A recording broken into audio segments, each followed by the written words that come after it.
5 seconds remaining. OG's turn to Dire team ban. OG's.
And they had good picks. Same opener for them this time. Yeah, and Johan Prophet, as the meme goes from the True Sight documentary. God, I freaking love that. It was so good. Oh, I just talk about that all game. Probably shouldn't. We should probably talk about the game that's ahead of us. But you know what I'm talking about. I should also mention, best of 2 for everybody out there. It's always a weird designation, but it's a 3-team round robin. That's what's going on right now. And once you get into the playoffs, all the matches are best of 3, but it's 3 teams apiece in each of the series. So in this one, you've got OG Kaban and then Dota 2 players, which is a Czech team. And then on the other Group B, it's Vega Squadron, Alliance, and The Real Deal, which is, of course, the Excalibur, Pingvincent, and Sashlo Sek, for anybody that was wondering what that one is. And then the top 2 go into the bracket, and then it's best of 3 from there all the way to the finals, and then the winner qualifies. Easy peasy. 10 seconds remaining. Thank you. 5 seconds. Okay, remaining. 1 second. Dire team ban. Oh, I thought you wanted me to actually mute you. All right, yeah, no. I just Okay. So this mid pango is working. We kind of discussed about the item build. He did way better than I expected in the laning stage. Morph was kind of in a bad position because he could not be that low. 5 seconds remaining. Usually he loves to do that and have a lot of denies, get some extra gold from that, but he could not do it this time. Yeah, it was just, it made him uncomfortable. You could kind of feel it, even though he didn't die in the laning stage really, and actually was able to find the solo kill on the mid pango. He wasn't able to get as far ahead as we sometimes see on him. Like, I remember watching some of those games leading up to TI where, like, in his pubs, he was playing Morphlane against, like, a Queen of Pain and would get every deny, hit level 6 first, and then blink on top of the Queen of Pain after he waveform on her, and then she was just dead because there's no way to escape then. Like, there's so many of these matchups where you just don't think about those little things, and he's played them. But Ember Spirit taking second pick overall from OG, very interesting. Yeah, but that's really interesting. I mean, you don't have Anna in your team, and you're second picking Ember Spirit. Jokes aside, Ember Spirit's really good against Pango because he does not have a tool to deal with his shield, and he has a root mechanic, so Pango can't use any of his spells. Yeah. Maybe it's a bit too early. I don't think they needed to pick Ember Spirit this early, but they kind of used the fact that, let's say, Monkey King is already banned out, so that could be the reason. Yeah, definitely. I will say that I think Ember got put pretty hard in the dumpster after TI, the patch where his roots no longer interrupt. That was so often how you would sort of stay alive as Ember Spirit was, you know, trying to interrupt the spells being cast. And also, he can't get away from roots either. And there's so many other root mechanics. I'd love to see Kaban go for that, try and interrupt things.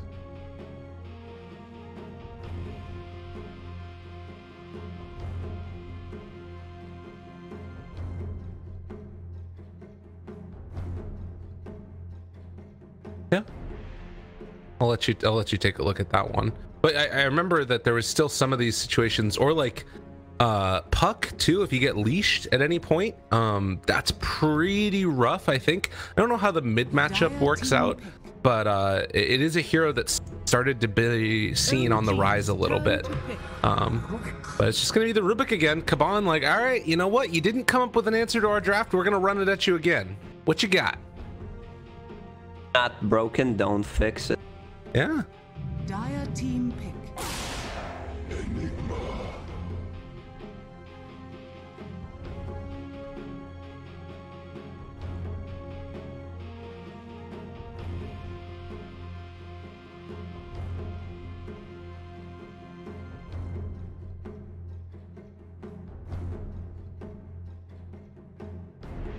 Ten seconds remaining. 5 seconds remaining.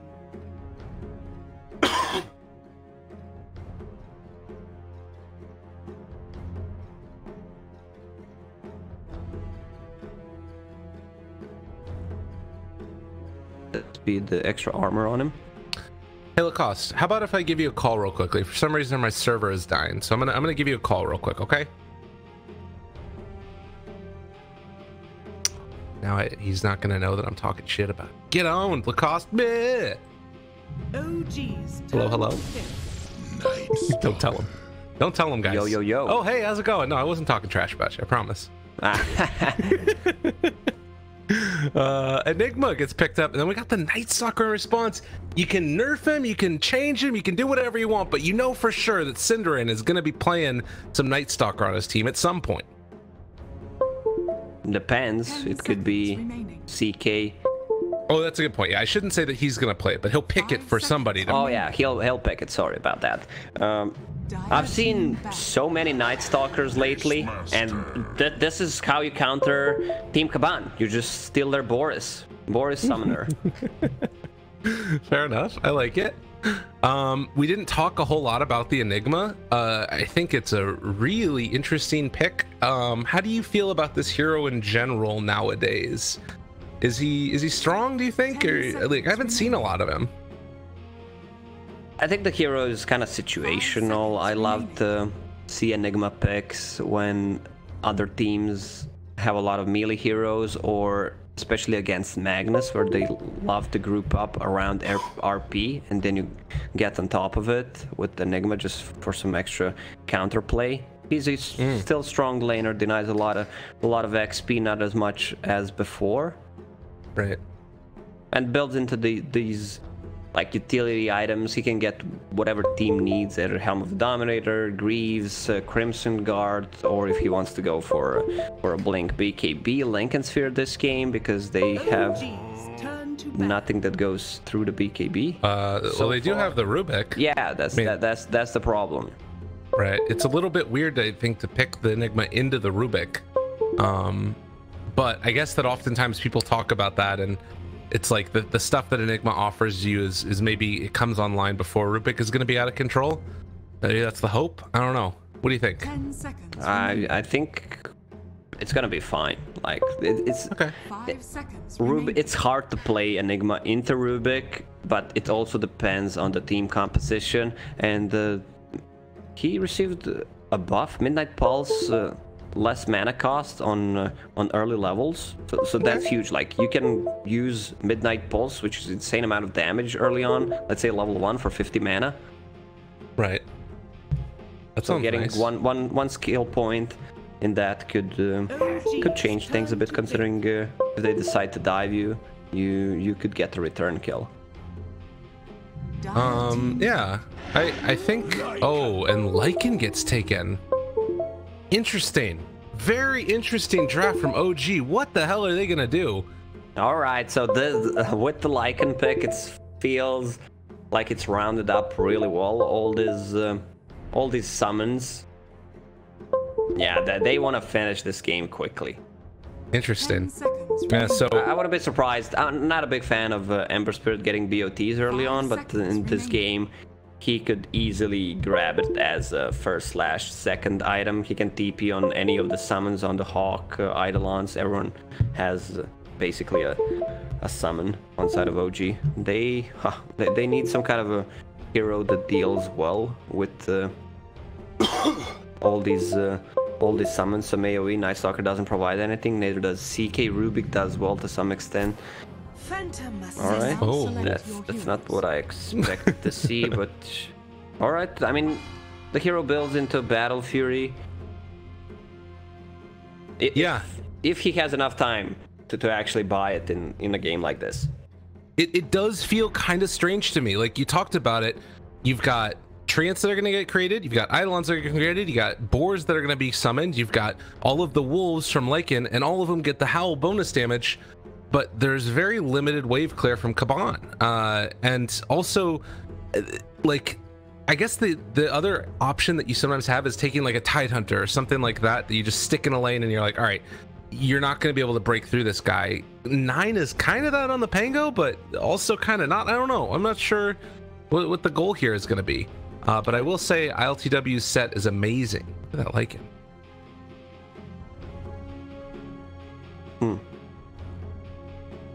Like this could be, I'm just thinking about the team setup. This could be like a 20-minute game from OG.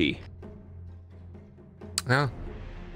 It all depends on how it goes. And, you know, laning stage, it's going to be a Jerax Enigma. So position 4 Enigma with pressure going all around the rest of the map. Very, very interesting. Seb, level 15 Beastmaster. What in God's name? Man has been spamming those imbalanced heroes. You know those players, right? Who only play stuff that play imbalanced heroes until they get nerfed and they found another one. I do that sometimes. I'm not gonna lie. I'm that guy. I have no shame. DK Phobos bringing back memories, playing Night Stalker. It's one of his signature heroes. Has been changed a lot since then. Biggest thing, Crippling Fear, is the aura. In the last patch, he did get the change where now you get the full AoE vision from Dark Ascension. Yeah, no biggie. I mean, he doesn't need a Night Stalker anymore, or an Aghanims anymore, right? No. Oh, they're throwing the piggies at him. Look out. You know what confuses me? What's that? If Void does mini-stun or it doesn't. Because I'm pretty sure it got removed, but the description still says Void also mini-stuns. Right, so it only gets the stun at nighttime, if I'm not mistaken. I think it's like that, because I didn't see Night Stalker for quite some time. I mean, I saw him yesterday in one of the games, but I didn't pay attention because I was watching. I was watching the stream. I was not watching it in game to check it out. Of course. Does he deny the rune? I blame observers. That's what I'm saying. I mean, that's an easy blame, and I very well deserve it as well. my god, Bivert, be careful, dude. This is the beginning of the ruination. Oh, Phobos, don't let him do it to you. Don't let him do it to you, please. Dude, don't. Come on. He's fine. All right. That was a lot of damage, though. Holy crap. Oh, and now gonna walk in and cancel the salve, maybe? No, No Tail doesn't want to do it. He might be in some trouble. Check the build on Lycan. Howl, level 1. You don't usually see that. I've seen Lycans having 404-1 at level 9. Even when it was changed, when it gave HP double duration during the night. Right. Yeah, it's not often, but just all of these summons, like, it's what their strat is built around. And the kind of cool thing about this is that it's going to make Biver, I think, have a much harder game. This hero does not like having to play against heroes that have all these summons and punch him, because can't buy a Stout Shield. What do you mean you can't buy a Stout Shield? I guess he could, hypothetically. You don't tend to buy a Stout Shield. Seb is going to give him a little tip afterwards. And No Tail still sitting with 2 Fairy Fires, just keeps the punches coming. Does need to be careful about feeding away a lot of these summons. Kaban's doing a good job of just focusing down the treants. Although Biver needs to back away yet again. And now they turn more damage onto DK Phobos. ILTW is here as well. And more gold into the coffers of this support combo. But they're out of regen. They have no tangos. They have no salves. No Tails forced them back. They need to go back. Chicken is being used on a mid lane. Oh my god, does he try and snipe him? Wait a minute. He has TP. Does he know who Biver is? He knows. That's why they use the pause. To get the info if Chicken was being used. Let's see. TP... No. I mean, he could also try and go for the kill onto Biver as well. But, yeah. No chance of going for it. Oh, he's TPing behind the tower and said he wants to go for Phobos. Oh, sees that he's there. Summon some trees. DK Phobos needing to run. He doesn't have another summon, but he needs some Stout Shield procs, and it looks like they're just going to have to give that one up. So, oh, No Tail. No Tail. He's level 1 on Rubik only. Okay. Still. Has boots, though, but it's really not worth it to try to chase him. To land 10 hits. Well, Seb gets the summons up yet again. It's been a lot of last hits for the Radiant. They're kind of winning their lanes across the board, it looks like. The only one that's having a pretty decent time is going to be the PA. I guess 9 is okay, but he's getting beat out a little bit by this Ember, who's taking 2 points in the Sleight of Fist early. Yeah, I love the Sleight build because I already mentioned how much it got buffed in the previous patches. Just a casual silence coming out from Pango on mid. Bottom, another Howl used to get some extra damage out there. And looks like over here to the side, Jarek's gonna come and contest the farms. Syndrin gonna try and clean up the Eidolons to the best of his abilities. So need to be careful with all the damage he takes from Malefice. Jarek's will deny that one. And we'll see if he gets lucky with the crit or not. The deny comes out. All right, no problem. Don't worry. This is fine. Everything is okay. He got that one. 1-1. He has the stun. He wants to use it. Gets the crit. Gets the kit. That feels pretty nice for Syndrin. Man, Syndrin using the tools that Jarex was using in game number 1. Just stealing the camps. Casual stun to cancel the clarity. And he needs to back away when the Howl's up, but it's about to wear off now. And with the Stout Shield, he's pretty okay with this. So he's just going to back out, still hanging on to that Mango. And so far, the summon strat hasn't really looked amazing, as First Blood is going to be draw tops and takes down 9 with the haste run. Almost 500 gold for Ember Spirit. And 2 heroes rotated on mid, which means that the bottom is opened up. Top lane is fine for Seb. He's sitting on 24 CS. That's insane. He's building towards Helm of the Dominator, even more extra creeps, the buff with the Howl and all the auras. And it looks like he's going to be needing to defend his boars. Skitter doing a good job of trying to hunt these guys down. I mean, this is the thing, right? Is that if you have all these summons, you can just try and force them down. But eventually, when the Eidolons show up and everything else, it becomes pretty difficult. We'll throw out that dagger there to cancel clarity, but Jarek has 2 more ready to go, and they're going to pull back in. This Enigma 2-second stun. Skitter needing to run. Gets the slowdown afterwards, and Cinderin, with the rotation from 9, will find the kill. Maybe 7's in trouble. The body blocks come in, and with the telekinesis afterwards, they're saving it to make sure he doesn't TP away. Stun is there. No fuss, no muss. They clean him up. Yeah, that's a 4-man rotation to get 2 kills. DK Phobos not getting anything out of the bottom lane. Level 3 only, and it's not that old Night Stalker that does extremely well in the early stages. No points in Hunter in the night yet. Yeah. There is one now. He's at 400 move speed now. It's a different story.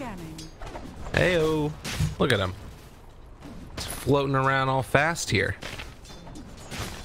But yeah, it's 1-2. The CS definitely into the favor right now of OG with 1,000 gold lead. And it looks like Thompson just trying to clear through these illusions here as well. Howl is going to start to become more and more of an issue, but LTW turns now, tries to see if he can fight into Biver. They do have a silence up as well as another void, slowing down ILTW.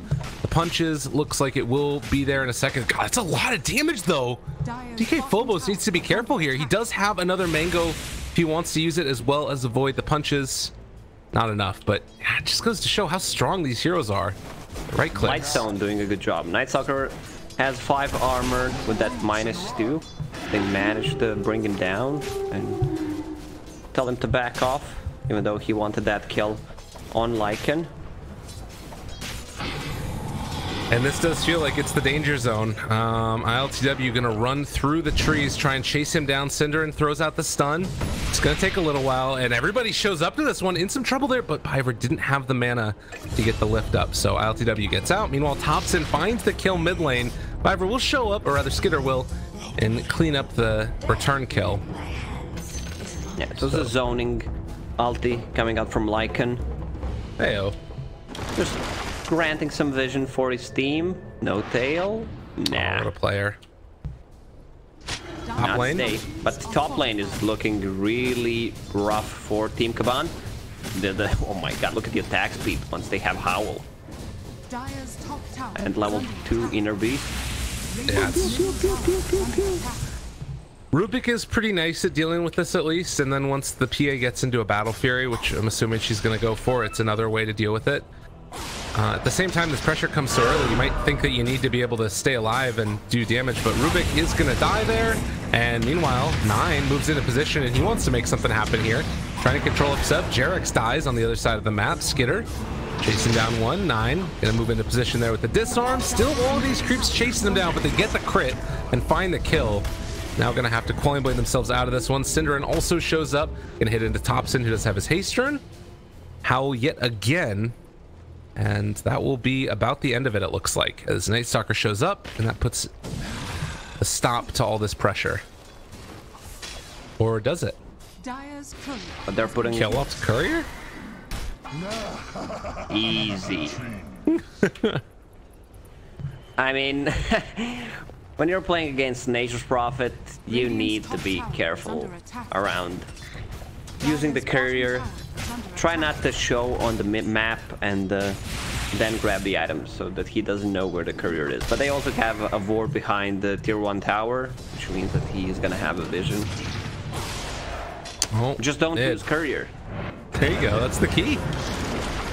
They do have the Sprout now onto Phobos, but he's fine. And it looks like after killing off the Enigma, Thompson's still playing really aggressive here. Does need to be a little bit careful. They have the silence back up if they want to use it here on the Thompson, but they're going to be able to get the Reality Earth pull back in. And now LTW shows up in the Lycan form and is going to be able to force Kaban all the way back into their base and maybe further forward. The disarm is there to keep them alive. That is enough to stop the chase coming from OG, but look at the damage onto this tower. It's tier 1 gonna go down. And they have such a good Roche lineup.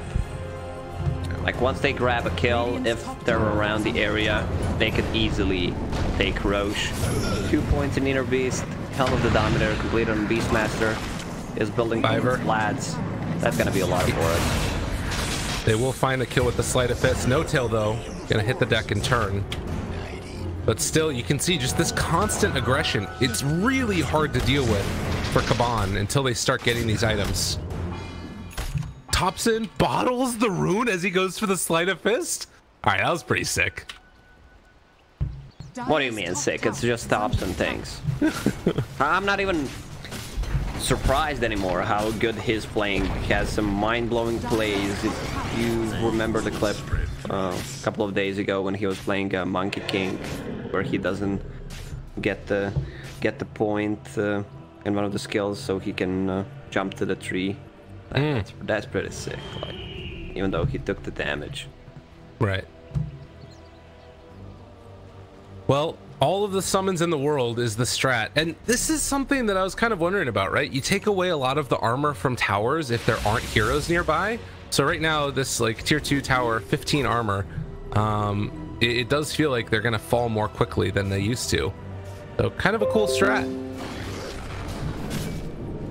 I'm thinking about build on PA. Like Battle Fury got nerfed a bit, but she's getting Deso first item. Yeah. Uh-oh. Not sure that's the right choice. Like if you lose a fight, there's a roar. Just kidding. That's a roar animation. If she doesn't achieve anything with that Deso, it's gonna be so hard for her to keep up with the farm. I think in this kind of a game, you need to risk things a bit and just go for Battle Fury. Yeah, it's so tough. Like, I can kind of understand where she's coming from, where you've got, like, you feel like you need to be able to fight, but at the same time, if those fights don't go your way, the game is just over. Exactly, and I can see some synergy with the Deso and Pango dealing physical damage with Swashbuckle. That's really good. Dark Ascension, they've got Seb caught and killed, and it looks like they're also going to find this Ember Spirit. Silence, he's in the aura, in some trouble, trying to walk away, and still Silence for the moment, finally gets off that sleight of fist. And the Black Hole gonna connect onto two of them with the punches coming from the creeps afterwards. Is it enough? Skitter gets the blink away, barely able to walk out of there, but they're chasing down. They've got him in the sights and able to switch over, trying to jump away. Blur, no, not enough. Thompson finds the kill there, and now it is daytime. Now it is OG's time to shine. Cinderin cannot save his buddy, Mr. DK Phobos.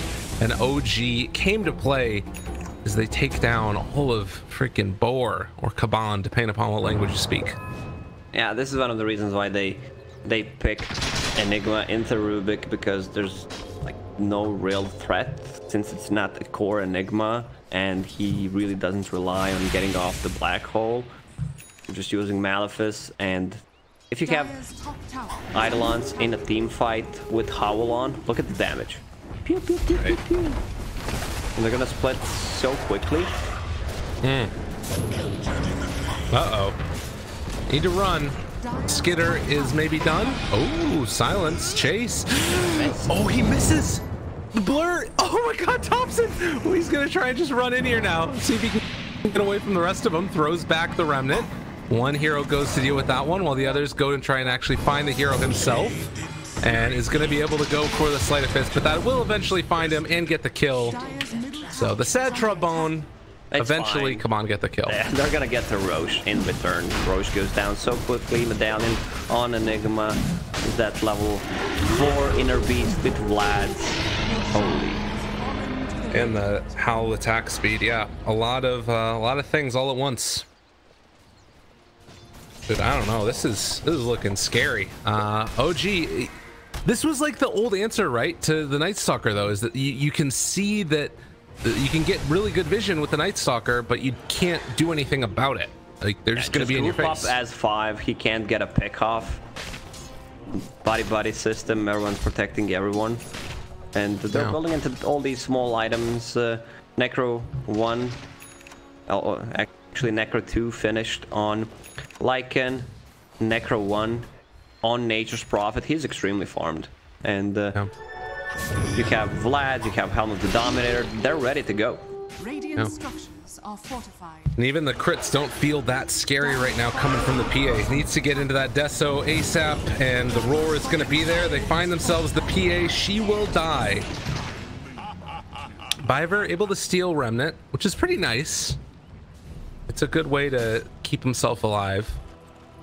Yeah, I called a 20-minute game coming up from OG, but this could end a couple of minutes before even. Yeah. We got Maelstrom on 9. I mean, that is something else to consider, is that if you get into a couple of these items, maybe you can have some type of a defense, but like Maelstrom is really nice on this Pangolier. Fade Bolt is pretty high value for Biver as well. It's so hard to deal with this push though. And they throw out the Fade Bolt, they try and slow it down. Necro, what? Yeah.